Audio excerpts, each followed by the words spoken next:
जम्मू कश्मीर वक्फ board की chairperson doctor दरखना Andrabi जी, जम्मू कश्मीर के DGP Shri नवीन प्रभात जी,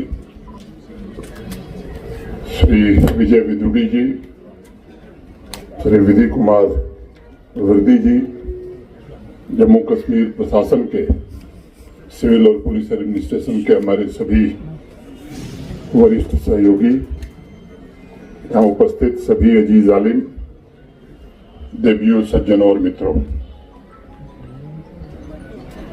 ये मेरे लिए प्रसन्नता का विषय है कि आज के इस समारोह में मैं उपस्थित हो सका। बात शुरू करने के पहले पहलगाम में 10 दहशतगर्दों की गोली से शहीद हुए 26 नागरिकों को पहले श्रद्धांजलि अर्पित करना चाहूंगा और ये भी कहना चाहूंगा कि पूरा जम्मू कश्मीर दहशतगर्दी के खिलाफ एकजुट होकर पूरी एकता, पूरी ताकत से खड़ा हुआ था और मुझे लगता है कि आज भी है। 22 अप्रैल को दहशतगर्दों ने भारत की रूह को लहूलुहान किया था और इस महीने के 6 और 7 मई की रात को ऑपरेशन सिंदूर के जरिए पाकिस्तान के भीतर मौजूद 9 आतंकवादी ठिकानों को 22 मिनट में ही ध्वस्त करके उन जख्मों के हिसाब को चुकता करने का प्रयास भी हुआ है। आज मुकद्दस हजरत बल श्राइन बोर्ड में गेस्ट हाउस की संगे बुनियाद रखकर मुझे अत्यंत गौरव की अनुभूति हो रही है।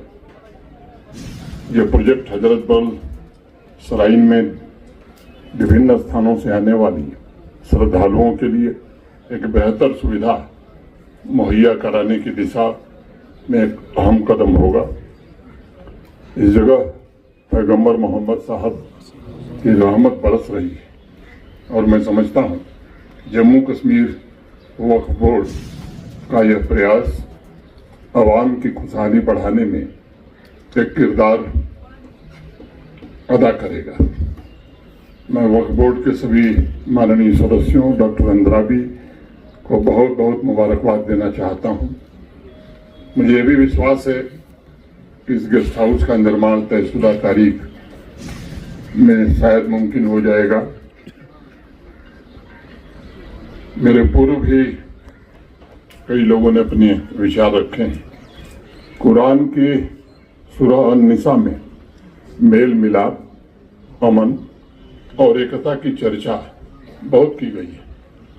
पैगंबर मोहम्मद साहब ने भी इस्लाम में अमन को सबसे बेहतर और सबसे बड़ी भलाई का दर्जा दिया था। मतलब है अमन और सुरक्षा।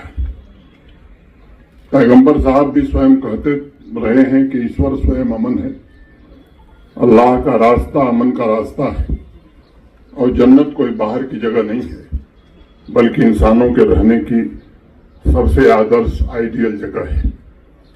कुरान में उसे दारुस्सलाम यानी अमन का घर कहा गया। सदियों से जम्मू कश्मीर की पहचान भी यही रही है, दारुस्सलाम की। लेकिन कुछ लोगों ने इस दारुल-इस्लाम को तबाह करने का काम किया और ये सच मैं समझता हूं कि आप में से अधिकांश लोग जानते हैं। पहलगाम हमले के बाद इस बात को कहते हुए लगता है कि हम ऐसी बातें दोहरा रहे हैं जो वर्तमान परिस्थितियों से मेल नहीं खाती है। जिस धरती को पैगंबर साहब का आशीर्वाद मिला, जहां बाबा अमरनाथ और माता वैष्णो देवी का वास हो रहा हो, वहां दहशतगर्दी चल सकती है। इस पर मुझे लगता है कि सबको विचार करना चाहिए।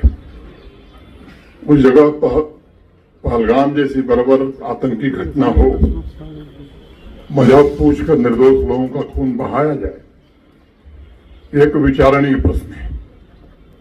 मेरा मन इस तरह के अनेक प्रश्नों को लेकर व्यथित है और मैं जब इसका उत्तर ढूंढने जाता हूं तो बहुत सारी चीजें मुझे नजर आती हैं।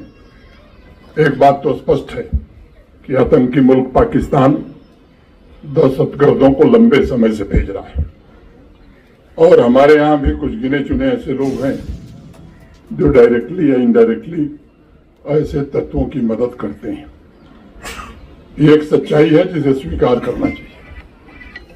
पाकिस्तान सरकार और वहां की सेना के द्वारा भेजे गए आतंकवादियों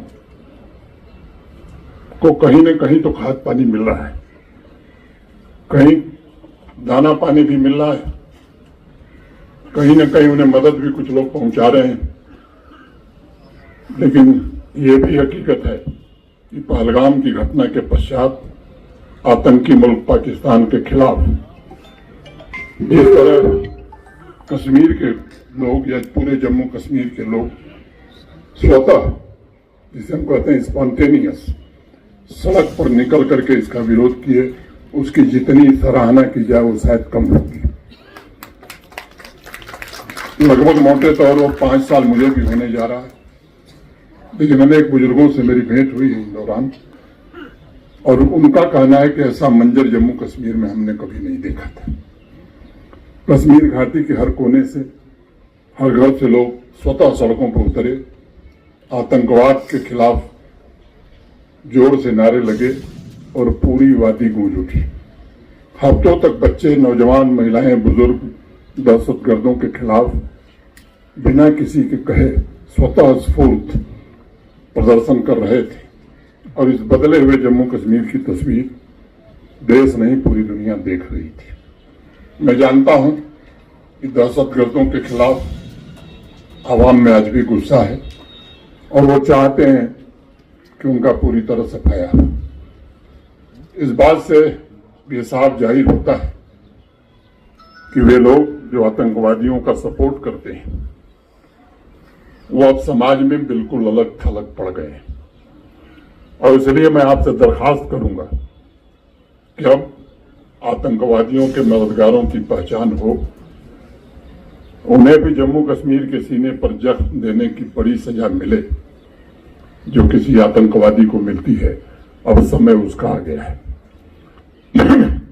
आज मैं अवाम के बड़े बुजुर्गों से और विशेष रूप से स्कॉलर से ये निवेदन करना चाहूंगा कि जिस तरह आपने मिलकर आतंकी मुल्क पाकिस्तान को कश्मीर की सड़कों पर बेनकाब किया है, उसी तरह पाकिस्तानी दहशतगर्दों के मददगारों को भी बेनकाब करने के लिए आगे हमें अवाम की अमन और तरक्की इसी से सुनिश्चित होगी। मैं समझता हूं कि जो पुरानी पीढ़ी है वो आतंकी मुल्क पाकिस्तान की करतूतों से भली भांति परिचित है। जब कोई मुल्क आजाद होता है, किसी मुल्क से अलग होता है, अपना नया आसिया बनाता है, तो सबसे पहले वो चाहता है अपने आसिये को सजाना। लेकिन सोचिए 1947 में क्या हुआ था। आजादी अभी मिली थी भारत को, पाकिस्तान को। नया आसियाना मिलते ही अपने अवाम की भलाई, उसकी तरक्की और ख्वाहिशों को छोड़कर 3 महीने के अंदर जम्मू कश्मीर पर कबायलियों के नाम पर आक्रमण उसी दिन से शुरू हो गया। इससे मैं समझता हूं कि उसके चरित्र, कैरेक्टर को समझा जा सकता है। स्टेट पॉलिसी के तहत आतंकवादियों को पालना, आतंकवाद को प्रश्रय देना और हजारों निर्दोष नागरिकों का खून बहाना, मैं समझता हूं कि यह वहां की स्टेट पॉलिसी बन गई है। वहां की आवाम रोटी के लिए तरस रही है, बुनियादी नागरिक सुविधाओं के लिए तरस रही है, दुनिया भर घूम करके भीख का कटोरा मांग रही है। भीख मांगने के बाद भी आवाम का पेट नहीं भर रहा है, बल्कि आतंकवादियों को आर्थिक सहायता पहुंचाई जा रही है और जम्मू कश्मीर में आतंकवादी भेजने के लिए प्रयास किए जाते हैं। मैं अर्ज करूंगा आपसे कि ऐसे मुल्क के आतंकवादियों से जुड़े जो तत्व आवाम में छिपे हैं, अब वक्त आ गया है कि उन्हें पूरी तरह से समाप्त किया जाए। और अगर वास्तव में अस्थायी शांति आप चाहते हैं तो इसके लिए आपको आगे आना ही होगा।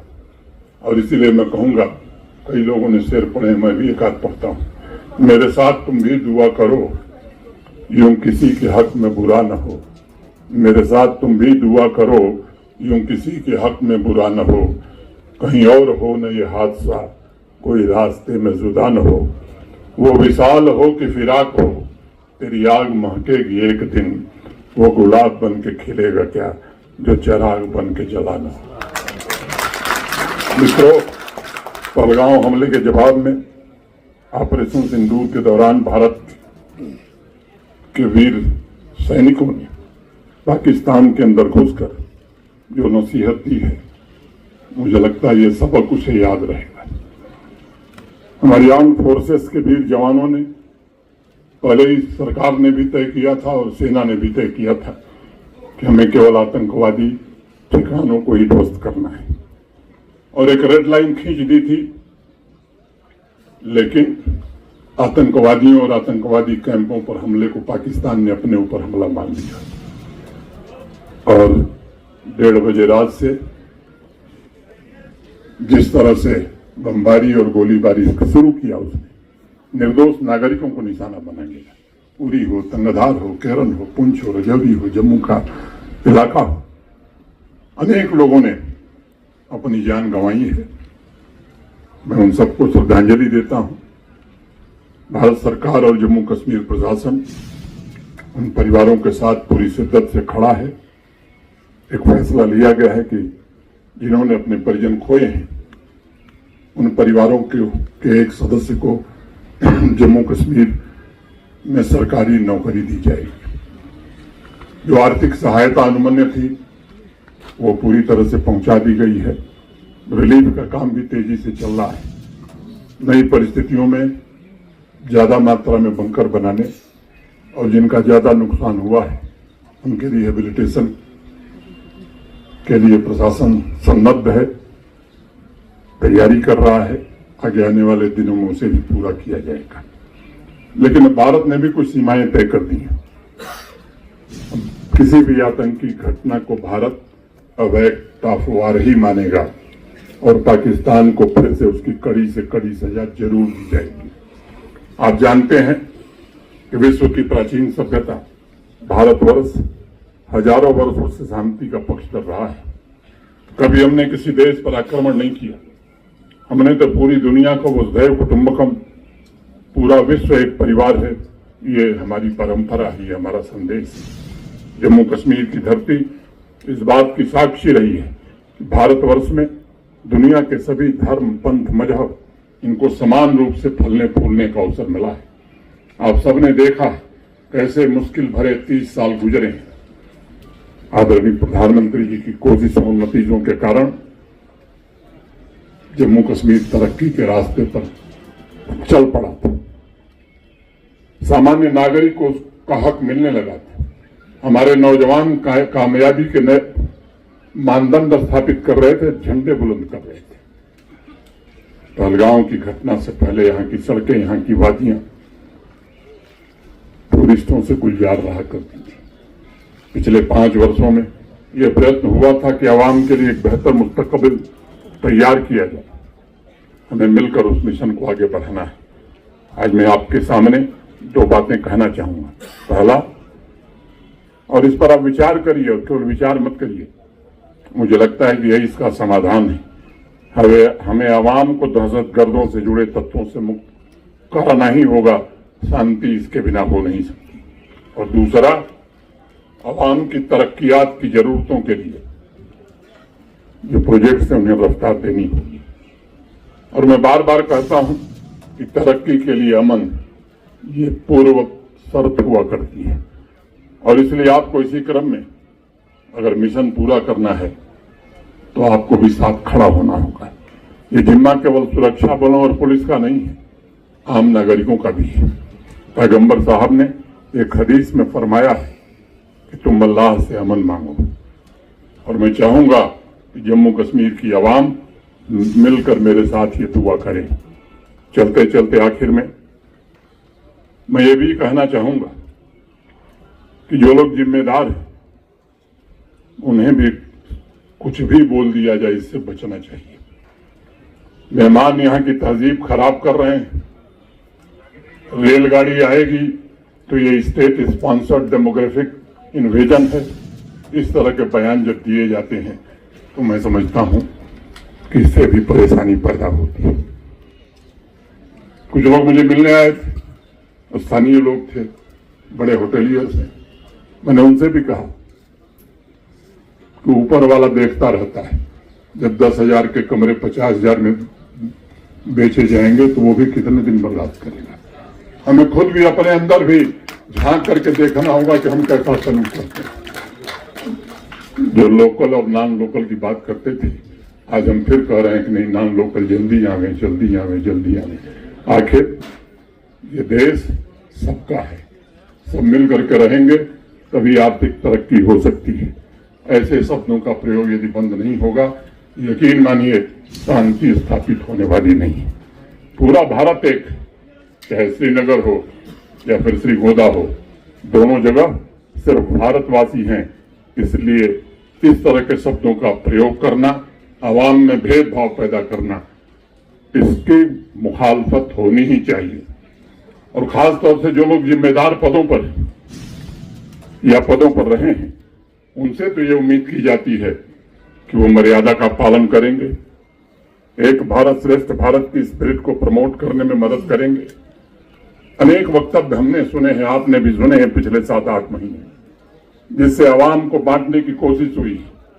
कुछ ऐसे बयान आए हैं जो भाई भाई के बीच खाई पैदा करने वाले हैं, और ऐसे बयानों से आवाम के दुश्मनों का हौसला भी बढ़ता है। ये भी हमें ध्यान रखना चाहिए।